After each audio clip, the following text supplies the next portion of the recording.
Yes, Chair, I have Miss Justine Gabriel Gill. Hello. Say your name. My name is Justine Gabriel Gill, and I was here to testify on behalf of the Aina, the Keiki, and all the people that love and live on this planet and on this island. I am a scientist. I've trained, I have my bachelor's degrees, cum laude no less, from SUNY Purchase in biology and psychology, and I did reports on genetics and hybrids. And what happens when you hybridize things, like, putting fish genes into tomatoes, like Monsanto and Syngenta have done, is that there's an F2 breakdown, which is why they have to produce it every generation.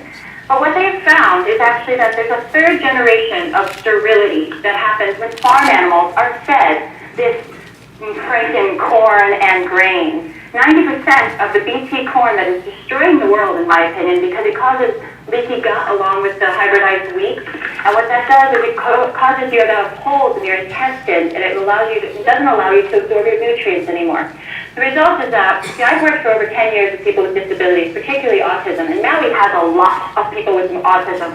I worked one time with a child who was 10 years old and 160 pounds, a little Filipino kid, the son of a nana that worked in the fields for Monsanto, had no idea how poisonous it was. You walk in her house and the kitchen table is an altar to GMO food and pesticides and plastic things that shouldn't actually ever be eaten, but they got snuck in anyway. And we were never given a chance to ask our permission. And you know what? I've seen the studies that have been done by independent studies. 1.5 minutes. Monsanto doesn't run their studies for more than 3 months at a time, which is not enough time to see the cancer and the sterility that's going to form in their children's children. But the third generation, you see it happens really quickly. So there's a revolving door of the politics and the FDA and the USDA and Monsanto, and if you track it, you can find it very easily. And the point is that the politics and the regulations that are supposed to be in place are not real, and they're obviously falsely manipulated to make it seem, because there's not real control. You can't run a study on the long-term effects of something and only run it for 3 months, because that's not long-term, that's 3 months, it's a quarter.